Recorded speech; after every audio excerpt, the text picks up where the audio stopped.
जय हिंद दोस्तों। चुनाव से पहले पश्चिम बंगाल के अंदर इन्फोर्समेंट डायरेक्टरेट का ताबड़तोड़ छापा मारना ममता बनर्जी के लिए एक बहुत बड़ी मुसीबत का कारण बन चुका है। और फिर से इन्फोर्समेंट डायरेक्टरेट ने कोयला घोटाले मामले में जो बड़ी कार्रवाई की है, इससे पश्चिम बंगाल के अंदर एक अलग ही खौफ का माहौल बना हुआ है और जनता का कहीं ना कहीं भरोसा जो है ममता सरकार पर से पूरी तरीके से डगमगा रही है। और जिस तरीके से भ्रष्टाचार के पोल खुल रहे हैं, जिस तरीके से अवैध रोहिंग्या बांग्लादेशियों का पूरा एक साम्राज्य जो एक्सपोज हो रहा है और उसे धक्के मार के जिस तरीके से बांग्लादेश भगाया जा रहा है, किस तरीके से अवैध बसाया गया और उनके गुनाह पकड़े जा रहे हैं, इससे कहीं ना कहीं पश्चिम बंगाल की जनता का भरोसा ममता बनर्जी पर से उठ रहा है। इन्फोर्समेंट डायरेक्टरेट की कोयला घोटाले मामले में एक बड़ी कार्रवाई सामने आती है और पूरे खेल का मुख्य आरोपी लाला को बताया जा रहा है। लाला एक ऐसा नाम है जिसने कोयला घोटाले बिल्कुल फिल्मी अंदाज में करी और कैसे पूरा कनेक्शन कहां कहां पहुंचे हैं मैं आपको बताऊंगा। इन्फोर्समेंट डायरेक्टरेट ने जो खुलासे किए हैं, लेकिन ये जो लाला है ये कोई छोटा मोटा नाम नहीं है, कोयला घोटाले का बहुत बड़ा सरगना है ये। और कैसे इसने पूरा भ्रष्टाचार किया है और किस किस को फायदे पहुंचाए हैं, इसी का खुलासा इन्फोर्समेंट डायरेक्टरेट कर रही है।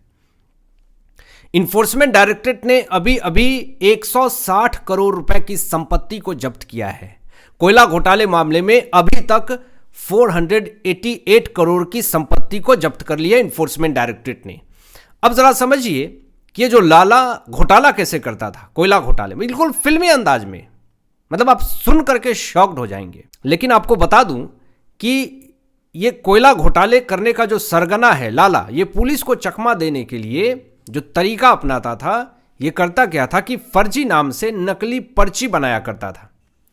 अगर किसी को अगर कोयले भेजने हैं, ये करता क्या था कि इसके पास पैड थे और फर्जी नाम से नकली पर्ची जारी कर दिया करता था और कोडवर्ड होते थे। हर ट्रक ड्राइवर के पास 10 या 20 रुपए का नोट रहता था, उसको लाला की तरफ से दिए जाते थे और उस नोट के साथ गाड़ी नंबर की प्लेट के साथ नोट की फोटो खींच करके सरगनाओं को भेजने का काम भी करता था। अगर उस ट्रक ड्राइवर के पास अगर 10 रुपए 20 रुपए का नोट ना हो, अगर वो नोट जो लाला उसको दिए और गाड़ी की नंबर प्लेट अगर उसने सरगना को नहीं भेजा, तो फिर गाड़ी बीच में ही पकड़ी जाएगी। इसमें पुलिस अधिकारी का भी सम्मिलित है। अभी ये फोटो जो क्लिक करता था गाड़ी की नंबर और 10 रुपए नोट के साथ, ये फोटो व्हाट्सएप के जरिए भ्रष्ट पुलिस और अधिकारियों को भेजा जाता था और इसे देख करके पुलिस जो है वो अवैध कोयले से लदी हुई गाड़ी बिना रोके भेज देती थी। तो ऐसे होता था पूरा भ्रष्टाचार कोयला घोटाले का। और जब ये पुलिस और अधिकारी का भी इसमें नाम सामने आया, तो इस समय सरकार किसकी थी? टीएमसी की सरकार थी और इसीलिए बीजेपी जो है वो टीएमसी को घेर रही है। यहां पे ये भी खुलासा हुआ है इन्फोर्समेंट डायरेक्टरेट की तरफ से कि हवाला के जरिए भी पैसे भेजे जा रहे थे, बहुत पैसे भेजे जा रहे थे और ईडी ने गुप्त हवाला नेटवर्क का भी पर्दाफाश किया है और अवैध कोयला बेच करके जो कैश मिलता था उसे लीगल बनाने के लिए फर्जी कंपनियों का इस्तेमाल हुआ करता था, जिसमें कुछ कंपनियां हैं जो मैं आपको नाम बता रहा हूं। इसमें मुख्य आरोपी अनूप माझी यानी लाला, कंपनियां जिसमें कि Shyam Sel and power limited और श्याम फेरो अलॉयज लिमिटेड जैसी कंपनियों के नाम सामने आए हैं, जो संजय अग्रवाल और ब्रिजभूषण अग्रवाल के श्याम ग्रुप का हिस्सा है। मिली भगत है। जांच में यह भी पाया गया है कि यह सब स्थानीय अधिकारियों और पुलिस की मिली भगत से चल रहा था। यह पूरा मामला ईस्टर्न कोलफील्ड्स लिमिटेड ईसीएल के इलाकों से कोयला चोरी करने और उसे अवैध तरीके से बेचने से जुड़ा है, जिसमें अब कानून का शिकंजा कसता ही जा रहा है। अब बीजेपी ने इस पे बड़े बड़े आरोप लगाए हैं। राजनीति पूरी तरीके से गर्म हो गई है और बीजेपी ने टीएमसी के ऊपर दबाव बनाने की पूरी कोशिश करी है।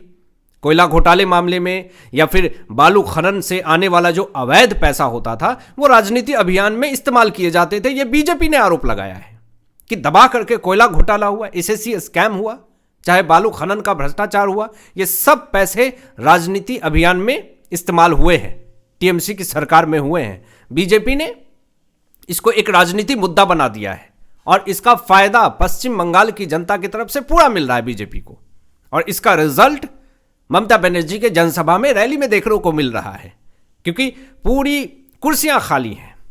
जिस तरीके का माहौल अभी समर्थन में बीजेपी को मिल रहा है, इससे ममता बनर्जी पूरी तरीके से बौखला रही हैं। ममता बनर्जी को यह कहना पड़ रहा है, गोदी मीडिया कहना पड़ रहा है, यह कहना पड़ रहा है कि ये मीडिया वाले सिर्फ खाली जगह को दिखाते हैं, जो उठ करके जा रहे हैं, कुर्सी खाली है उसको दिखाते हैं, सामने नहीं दिखाते हैं।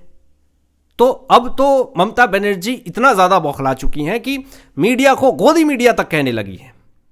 तो अब यहाँ पे जो कोयला घोटाले में जो भ्रष्टाचार हुए हैं, उसमें जो बड़ी खबर ये आई कि आईपैक के डायरेक्टर विनेश चंदेल को जब गिरफ्तार किया, तो यहां पर बीजेपी ने साफ तौर पे वार पलटवार करने शुरू कर दिए कि कोयला घोटाला से जुड़ी भ्रष्टाचार हुए तो आईपैक के डायरेक्टर विनेश चंदेल को गिरफ्तार किया। यानी कि ये आईपैक टीएमसी का पीआर करती है, टीएमसी की चुनावी रणनीति बनाती है, और आईपैक के डायरेक्टर को गिरफ्तार करना यानी कि कोयला घोटाले में गिरफ्तार करना, यानी कि हवाला के जरिए कंपनी को कोयला घोटाले का भी पैसा आईपैक को मिला है, यानी मिला जुला करके इसमें टीएमसी शामिल है। बीजेपी ने हमेशा आरोप लगाया है। अब यहां पे एक बांग्लादेशी का भी मुद्दा बहुत ज्यादा गर्म है दोस्तों। पश्चिम बंगाल के अंदर अमित शाह जी बांग्लादेशी और घुसपैठियों को भगाने का ऐलान कर रहे हैं कि हमारी सरकार बनने दीजिए, 6 महीने के अंदर जो भी पश्चिम बंगाल में अवैध घुसपैठिए है उसको यहां से भगाने का काम बीजेपी करेगी, क्योंकि भारत सरकार की तरफ से, सेंट्रल की तरफ से जो भी बेनिफिट्स आती है वो सब रोहिंग्या बांग्लादेशी को मिल जाता है। तो हम उसके कमर को तोड़ने का काम करेंगे और उसको भारत से बाहर भगाने का काम करेंगे, पश्चिम बंगाल से भगाने का काम करेंगे। ऐलान अमित शाह जी कर रहे हैं पश्चिम बंगाल में, असर पूरे देश में दिख रहा है। पूरे देश में, उत्तर प्रदेश से लेकर के दिल्ली, बिहार, तमाम जगहों पे, महाराष्ट्र से तक हर जगह पे रोहिंग्या बांग्लादेशी जो बैठे हुए हैं उनको वहां से भगाया जा रहा है। और कैसे मानसिकता टेररिस्ट वाली है इन बांग्लादेशियों को, आप इसी से अंदाजा लगा लेंगे जो बड़ी खबर सामने आई है। कहीं ना कहीं जो बांग्लादेशी हैं वो हमारे देश में अवैध घुसे ही इसलिए हैं ताकि भारत के अंदर कुछ आतंक फैला सके, टेरर कर सके। और इसी से जुड़ी दिल्ली पुलिस ने सरिता विहार में 6 बांग्लादेशियों को पकड़ा है, क्राइम ब्रांच ने गिरफ्तार किया है। यह बड़ी खबर सामने आ रही है। और उनकी टेररिस्ट मानसिकता मैं आपको बता रहा हूं। पहले तो दिल्ली की क्राइम ब्रांच ने उन 6 बांग्लादेशियों को गिरफ्तार किया और इनकाउंटर किया। पहले इनकाउंटर किया, फिर उसके बाद गिरफ्तार किया। ये सारे बांग्लादेशी डकैत हैं जो अवैध तरीके से रह रहे थे दिल्ली में और अपराध की योजना बना रहे थे। जब क्राइम ब्रांच को पता चला कि दिल्ली के इलाके में कुछ बांग्लादेशी अवैध तरीके से रह रहे हैं और अपराध करने की योजना बना रहे हैं, तो फिर दिल्ली पुलिस पहुंचती है, क्राइम ब्रांच, और बिल्कुल सीक्रेट तरीके से ये पूरा मिशन होता है और मुठभेड़ हो जाता है। वो बांग्लादेशी जो हैं वो दिल्ली पुलिस के ऊपर, क्राइम ब्रांच के ऊपर फायरिंग करने लगते हैं और इसी मुठभेड़ में क्राइम ब्रांच की तरफ से तुरंत ताबड़तोड़ फायरिंग की जाती है और उस मुठभेड़ में कुछ इनकाउंटर होता है और उसके बाद 6 बांग्लादेशियों को गिरफ्तार किया जाता है। और उन 6 बांग्लादेशियों के पास से 2 देसी पिस्टल, 5 कारतूस, 1 बटन वाला चाकू भी जब्त किया जाता है। बताइए इनकी मानसिकता क्या थी? ये अवैध तरीके से रह रहे थे। अब आप कैसे कह सकते हैं कि ये जो अवैध रोहिंग्या बांग्लादेशी हैं जो भारत के अंदर घुसे हैं, उनकी मानसिकता कैसी होगी? आप इसी से अंदाजा लगा सकते हैं वो किस टेररिस्ट मानसिकता से भारत के अंदर इंटर किया है, कितने बड़े अटैक करने की योजना बना रहा है। भारत के लिए सुरक्षित नहीं है। और इसलिए नरेंद्र मोदी की सरकार ने, बीजेपी की सरकार ने ऐलान किया है, बांग्लादेश में असर पूरे देश में हो रहा है कि रोहिंग्या बांग्लादेशी को हम यहां से भगाने का काम करेंगे। आपकी क्या सोच है? इन तमाम विषयों पर अपनी विचार व्यक्त कीजिएगा। मिलते हैं लेटेस्ट ब्रेकिंग एनालिसिस के बाद। तब तक अपना ध्यान रखें, ख्याल रखें। सत्यमेव जयते। जय हिंद।